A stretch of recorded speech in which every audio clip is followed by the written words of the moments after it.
Viscounts, dukes, exchequers, and others, it's going to be tough to snap out of it back at the office on Monday morning. They refer to this as returning to the mundane world. Indeed. There is nothing of the mundane world here. The people in this book live in the mundane world, but are not of it. Traveling to 49 states, I have learned much about this nation, but few overarching truths, except to say that, truth is, there aren't many that hold true. I've learned that the Amish play a mean game of donkey basketball, a Midwestern thing where basketball players ride donkeys. Who knew? I thought they were like Quaker pacifists, but the night I saw them play in Middlefield, Ohio, population 2,233, they were ferociously competitive and aggressive in overpowering the firemen's team. Fans packed the gym and filled the parking lot with their buggies. America is full of surprises. We don't learn much about our country on the interstates, except that Americans are in a hell of a hurry and happy to trade speed for wonder and discovery. Today, Tocqueville would cross the country on I-80 from Jersey to Frisco, faithfully recording the exit numbers. Kerouac's On the Road would take place in an endlessly repeating pattern of Holiday Inns and Denny's. Least Heat Moon would author Green Interstate Highways.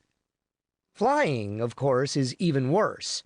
On a trip from Los Angeles to New York, crossing the Rockies on a clear day, I gazed down in awe, contemplating these majestic peaks, when a flight attendant comes on the PA and orders us to pull down our window shades so that we can better enjoy today's in-flight movie, Dude, Where's My Car? I don't mind saying that in 20 years I have gained a measure of fame. One Sunday morning outside Lebanon, Indiana, population 14,222, I rang a farmhouse doorbell to ask if our crew could get a shot of the basketball hoop on their barn. I could see through the sheer curtain on the door window that the family was watching television. A young boy of about 10 opened the door and took a step backward, wide-eyed and in an apparent state of shock. "It's him!" he shouted. "It's the guy on TV!" I looked past him and saw that a segment of mine was, at that moment, showing on their screen. After explaining about the hoop, I told the family that we like to get out and personally thank each viewer for watching the show. I didn't know when I started that this book was going to be about small towns. I began writing about my favorite experiences, and after I'd written 8, realized they'd all occurred in very small towns. Why, I'm not really sure. A return to my roots? My parents ran a country newspaper, the Fisher Reporter, in Fisher, Illinois, population 1,647, with some coverage of news from other towns in the greater Fisher metro area, towns with quirky names like Normal and Oblong. My father's favorite headline was, "Oblong Woman Marries Normal Man."